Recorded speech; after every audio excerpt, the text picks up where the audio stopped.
Hello everyone, and welcome back. It's that time of year. It's time to fire up the boiler. It starts as a little fire right now, will burn for the next probably 7 months. Well, like I was saying, but it's kind of windy out, that it's been cloudy and misty and horrible the last few days. And now today we're finally getting a couple of peaks of sunshine, but the temperature has been dropping. And the first snowfall of the season happened today, and it's just been some flurries mixed in with the rain. It'll rain a little bit, turn to snow, back to rain, and the sun will pop out. Time to fire it up.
Well, it only took about an hour to get up to temperature, but the water was already about 85 degrees because it's been running with the furnace inside.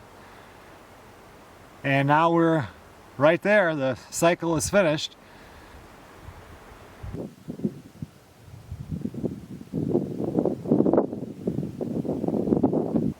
What I just did was set the offset, or the differential. Right now it comes on at 180. Of course it heated up a little bit farther to 181. And I had it set at 5 degrees. In the wintertime when it's cold, I'll have that at 8 or 10 degrees. Right now, I want to get a good bed of coals, so I set it to 3 degrees. So when it hits 177 on the left, that fan is going to kick back on and fire that thing back up again. I'll do this for probably a whole day, and then I'll bump it up to 5 degrees and just leave it there until it gets cold out and I can drop it down to that 8 or even 10. So I'll burn a little bit more wood right now than I have to, but at least I'll get a good bed of coals going.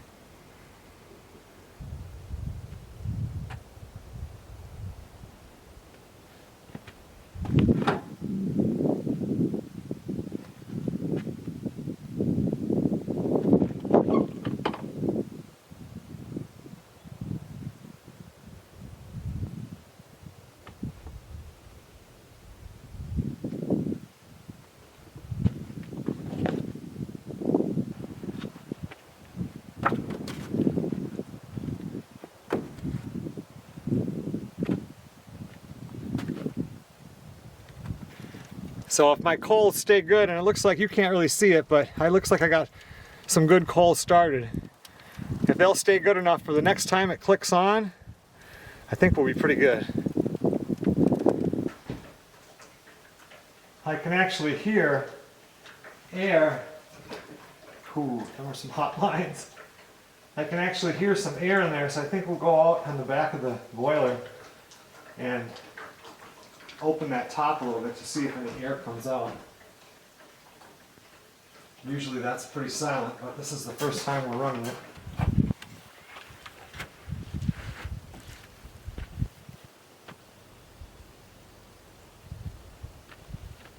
Everything looks like it's going pretty good.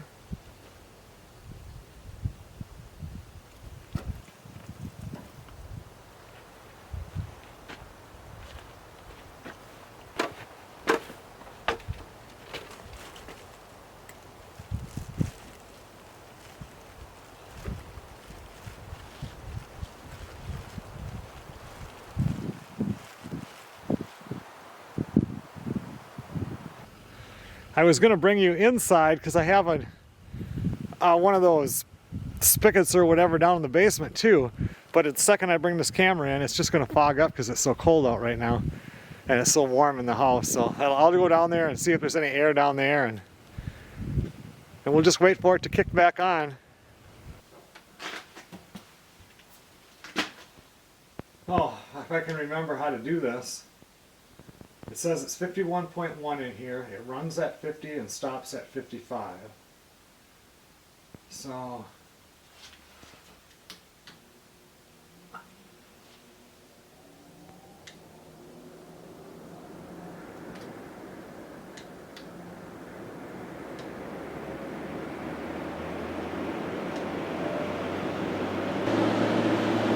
I'm just going to let that run until the boiler kicks back on, and then I'll come out here and shut her down.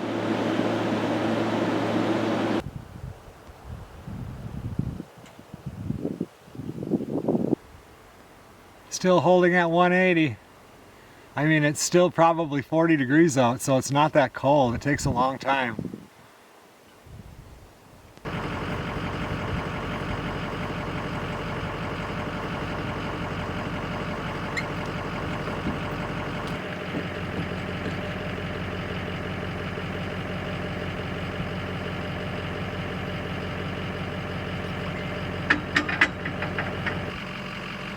Well, this is supposed to be just a short video of firing up the wood boiler, but if you watched the last Northern Seclusion video, I was moving this over by the front garage, the fish house camper, and we were going to put it on the other side, but then talking to Melissa, we decided to put it on this side.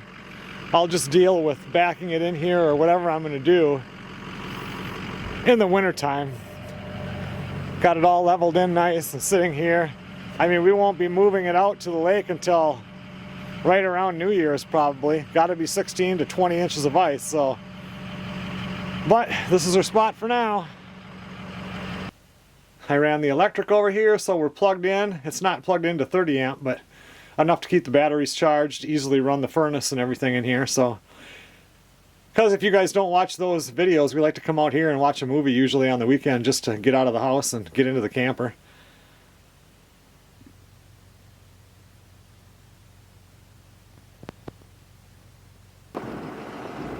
I had 4 things on my list of stuff to do, and moving the campers after winterizing was one of them, so glad that's all done. I think I'll just park it here for right now.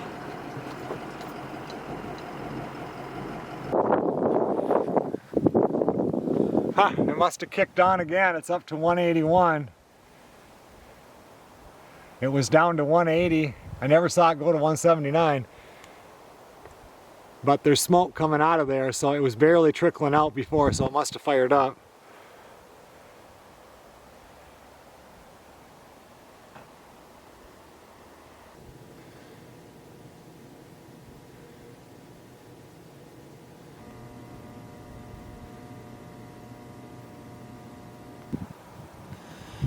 Well, I was actually having some trouble with it. There was some air in the lines. So I had to go look. I remember bleeding them last year, and I just bled them now. I went into the workshop and it wasn't warm in there, and I touched the lines and they were not that hot. Same with the workshop, same with the house. I see I've got some air leak on this side of the door, so tomorrow I'll adjust these and tighten them in a little bit. That was something they told me about when I put it in, how to adjust that.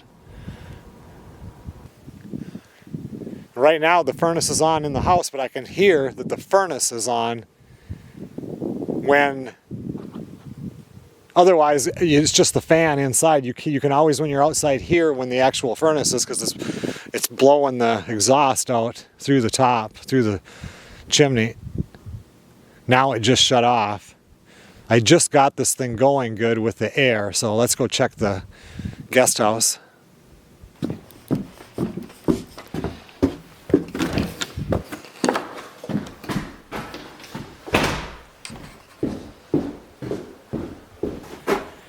Okay, now it's getting hot again. Remember before we could hear all that air going through here? I don't hear that now. I'm excited to get back out here and work in here now.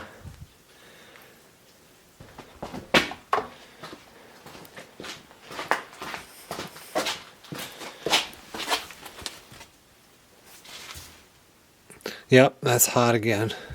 This is supply line because it's hot. Oh yeah, that's hot too. I guess getting that air out didn't take too long.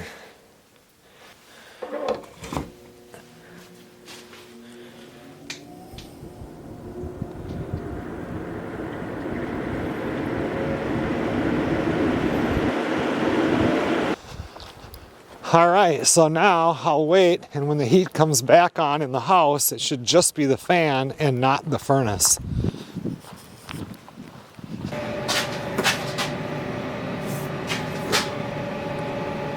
That's hot. Fan is on. No flame. It's working like it should.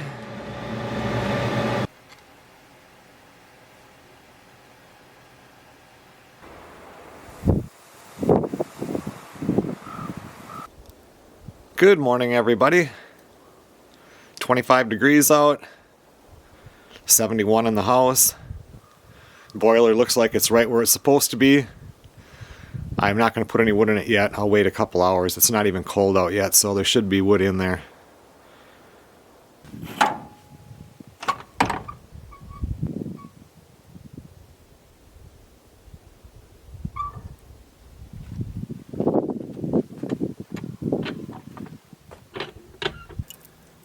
Try to do this so you don't get steamed up, but you can see how it's burning it. I'm going to push this stuff to the middle. Those rounds, they don't like to roll down in, but not bad. I just changed the diff to 5. We're going to run it on 5 today because now I'm getting some coals down there. I'd burn less wood if you have your diff set farther apart, but if it's too warm out, you can't keep a fire going.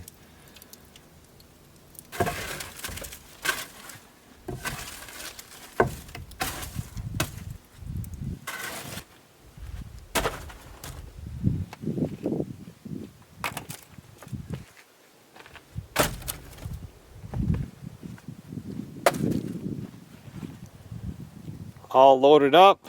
I was going to show you guys this. If you guys watched any of the, I don't know, the video when I was just setting it up, this right here, this is lump charcoal. I can take pieces like this, and if I have a little metal garbage can or something here and just toss it in there, and when it comes time to barbecue on the grill, I would have charcoal without having to buy it.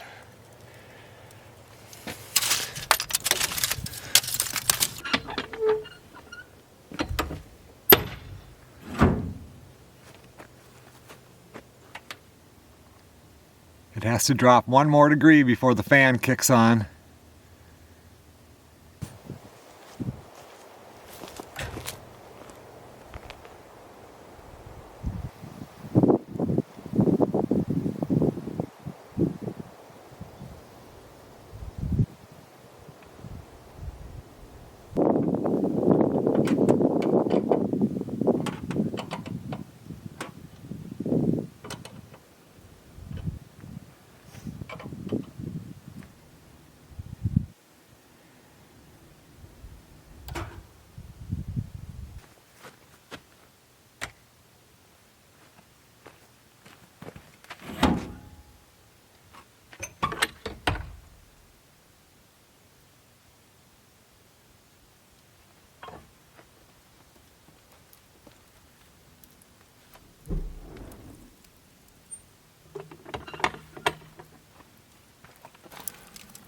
Okay everyone, well it's about 9:45 right now, and I'm gonna fill up the boiler for the night.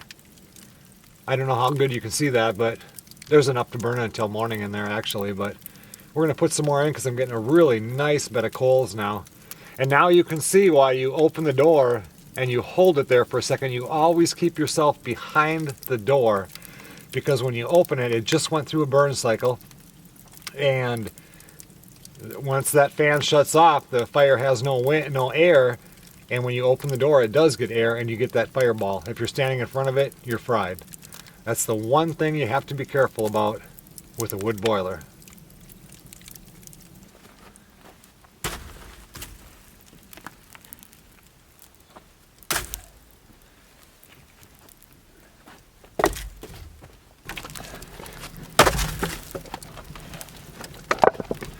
It's 23 degrees right now.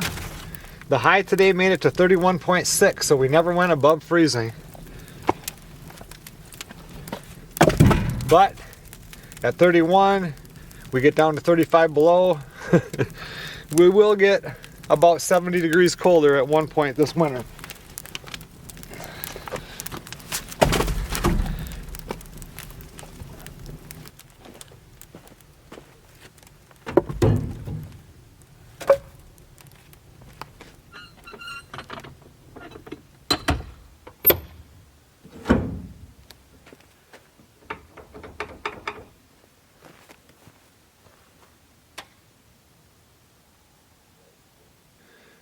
It's all filled up for the night. We'll finish this video tomorrow.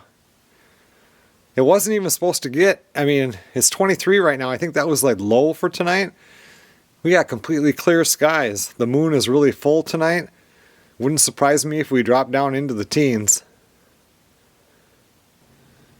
Good morning, everybody. Last night it made it down to 15.3 degrees.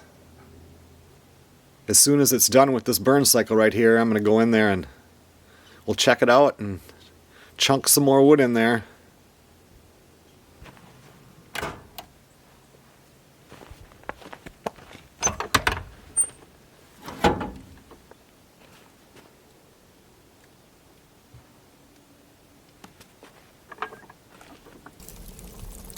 Nice fire burning in there this morning.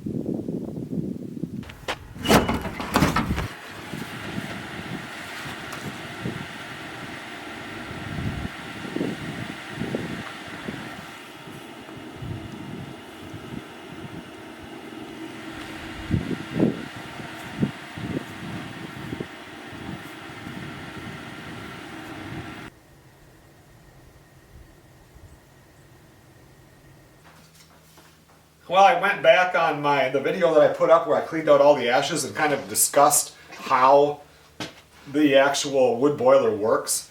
And I wanted to cover, there wasn't a whole lot of questions, but there was some in here that came up a number of times, and I thought I would cover them right now, because now that the wood boiler is going, it's got a good bed of coals. Now it's just going to be part of the videos where I'm loading it up all winter long. And I got a lot of questions about the woodshed, and I covered this in either the woodshed, probably in the woodshed video itself, so people didn't see that, about how it should have had more vents so that your air can dry, the wood can dry out and everything. And that isn't the purpose of that woodshed. Like I explained in previous videos, that woodshed is there to have the wood in for the winter. In the winter the wood is frozen.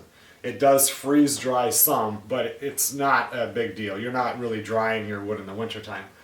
Once that shed is empty in the spring, I hook onto the tractor, I drag it to the back pasture where I don't have to look at it, and then drag it back in the fall, load it up with wood for the wintertime. So I'm not shoveling snow off the wood pile to get wood to put into the boiler. Since we put that woodshed there, though, Melissa and I have talked some, and there's a chance that we would put one there that's permanent, because we would like to get some cows, a couple of cows. It just, the price of meat is getting so high, and I don't know, different things that we talk about, maybe pigs, I don't know. But if that's the case, the cows would have to have a shelter to go under in the bad weather, and I could then build it off the back of the actual woodshed. And if that does happen, remember when I built that shed, I screwed everything together because I would have built it completely different. Size-wise, maybe not. I probably would have went a little deeper, but I would have done the roof different. I wouldn't have had the ugly shed roof on there. I would have put a nice gable roof on it. I would have put a little front porch on it to make it look cute. So that's something that might happen in the future, and if that does happen, well, then I'll be loading wood in there in the summertime so it can dry, and then I would just add more vents to it. I really would. So that was one of the questions. I got a lot of questions on the ashes. When I took those ashes out, everybody put them on your yard, put them in your garden and everything. And if you watched in that video, I even said it in that video, I think I took it in the tractor, went right over there, and I dumped it. Well, that's my compost pile. That compost pile has got to be this big. It's got all of the hay bales that came out of the garden this spring when I pulled them out so we could do it in the dirt. I pulled out a couple more bales when I moved the fence, and those also went in there. And I just dumped the ashes on top of that, and I'll just mix it up with the tractor, and those ashes will be in there.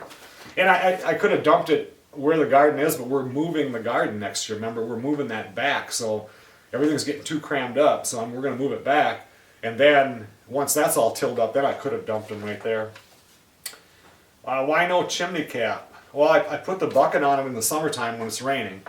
When that thing is burning in the wintertime, you get a 10-inch snow, you're not getting much moisture in there. By the time it could make it all the way down there, it's already been evaporated. And I think that especially if you're using wetter wood, and that's another question we'll kind of cover up a little bit here. All it is a creosote catcher to me. They put the cloverleaf ones on there, and I just think and plus I want my smoke just to go straight up and get out. I don't need it to go down anymore. Today, when I filled it up this morning, that first initial click on when it burns moisture out and stuff, and you get a lot more smoke because you're burning bark off the wood and all that stuff. And it's just laying right towards the neighbors. And Melissa she's in there because she's going to be making chili for lunch. And she was cleaning up the kitchen, and she said, I bet you the neighbors are loving us today. But anyway, that's why I don't have a cap. I don't have one at the tent either, just because every time I put one on that, it gets full of creosote. And if your wood was super dry and everything, I realized that it wouldn't. Actually, let's cover that right now. It wouldn't be a big deal because you're not going to get as much creosote. But we bought the 7400 MP because anything you can shove through that door, it'll burn pretty much. I can run coal in there, wet wood, dry wood. If I would have went with an E series, you have to have real dry wood. You'll split it smaller and everything, and I don't want that. I want to be able to burn anything I can put in there. And and I covered this a little bit before. Somebody asked, can I burn pine in there? I can burn pine. You can burn anything, and anything that makes heat, will work in there. But pine doesn't burn as long. It would be good to burn just like I do at the tent in the shoulder season, the warmer seasons. You can run that pine in there, and then just put some hardwood overnight to keep it going. But really, when you start heating the house, and this building, which is chilly, it's only 41 in here right now because I don't have the heater going, and the guest house, with so many buildings going, I just want to shove wood in there. I want to go out there and just shove that wood in and let it burn. So I'm not burning a certain kind of wood in the shoulder season and in a certain time in the cold season. And I might in the future. You guys watch the videos. I've got a lot of stuff going on here. And now Melissa and I were talking about that because we'd like to do some other stuff. I'd like to get into the workshop and do a project. I've got to get the bigger projects done. And when we bought this place, it was an absolute mess. If you guys look back, the chicken coop, everything. I mean, it was just a total mess. So it's just been a accumulation of getting stuff done. And then we've added some bigger projects that needed to be done and getting those taken care of so that life can go back to, just doing the regular maintenance stuff and having time to come out in the workshop and do things. And she sent me a thing yesterday. It was a really nice houseboat. Needed to be redone. And it's like, that'd be an awesome project. It was cheap and it was pretty close here. And I said, but when am I going to get to that? 2 years? So let's not add anything else until we you know, get everything else done, which is what we're trying to do. Because we still have that, you know, the river property in Louisiana. You can only get there by boat though. And it would be nice to have a little houseboat like that, bring it down there and just go up, and you can dock right to the property, stay on there, could go down there for a 2-week vacation. It'd be great. We just don't have time for it, and I don't want, you know, that's just one example, but a houseboat sitting in my yard that's getting rained on. So different wood types, we just covered that. So yeah, you can do pine, you can do anything you want to do. You just have to know that some of it's not going to burn as long. If it's wet, it's still heating everything. You're still gaining ground, but it takes BTUs of your wood to burn the moisture out of the wood before the wood can burn and create good BTUs. You ever taken a styrofoam, one of them white styrofoam cups, fill it halfway up with water? Well, I guess that would be illegal, but put it into a fire, just set it right on the coals in the fire. The top part, right down to the water, that cup will burn. The rest of the cup will not burn. As the water boils out of it, it'll completely burn back and go down. That's kind of how the wood works. Until you can get that water out of it, it can't burn. So you are using your resources faster than you have to. How much per cord of wood? So, right now, birch is $90 a cord delivered, and maple is between $110 and $120 a cord. That's a full cord. Now this is in 8-foot or 100-inch lengths, you know, like you see them when it comes in on the semi, the stuff that I cut up back there. That's not cut up, you know, or split or anything, but that's delivered and a 12-cord load. So you've got to buy 12 cord, but you're paying $90 a cord, and that's a full cord, 4 foot by 4 foot by 8 foot, not a face cord or a fireplace cord. It's a full logger's cord. So like I said, birch is 90 right now. Maple was 110. Oak is probably around 120. Oak is harder to find up here. I had that nice load last year, but some of those get so big. And just so you know, we would fill up the oil tank 4 times will almost get you through winter. So you figure we're filling it up 5 times a year. When we moved in here, you know, 5 years ago, when I would fill that up, it would be right around $300 to $350 to fill that tank. I remember I had the tank filled up the one time now, which will last me probably 3-4 years, as long as that boiler is going. Because we just burn it in the beginning season up till, you know, when I started it this year. You've got, well, 3 weeks where you have it going off and on. The actual furnace in the house, which is fuel oil, it costed me $897 to fill that tank. So there's the huge difference. Times that by 5, and you can see how much it would have costed me. That was just to heat the house. Not the hot water in the house, not the workshop building, not the pottery studio, not the guest house. So do your 9 times 5, and so we're looking at $4,500. And I bought, and last year I went through 20 cord. If it wouldn't have been as wet, it would have been less cord, but you can get a cord of wood delivered here, I believe it's maple, for $1,440. If I get 2 loads, so we're at $2,880, that's more than I need. So this year I'm saving, you know, $2,880 versus $4,500, and I'm heating all 3 buildings and the hot water in the house, not just the house and no hot water. So humongous savings that way. Oh, and the last one was the number one question that was answered. I bet you 100 people answered it. Was the back of the boiler, that 6-way that plugs in there, and I said it came loose 2 times last year.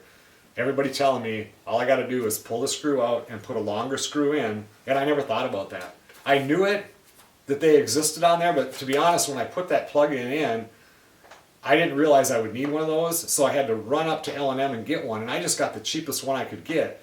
So I always figured I would put in something more heavy duty, but it worked great all winter, so I don't have to. But yeah, all I would have to do is put a longer screw through that receptacle into the other receptacle, and I would not have that problem of it bouncing loose. that's it. That's all my questions that I had when I went through there that I thought that people wanted to know. Next video coming up is this diesel heater. I hope I can, it was sent to me and I'm hoping to get this going.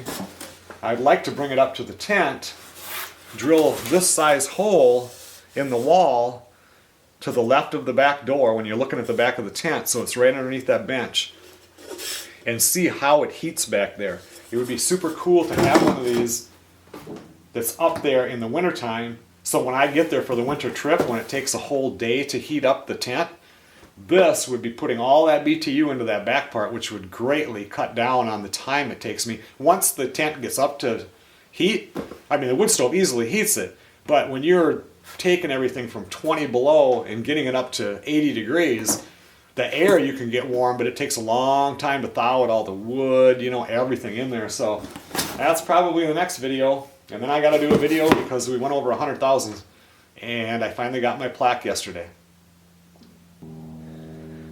Okay everyone, well thanks a lot for watching everybody. I will see you guys on the next video.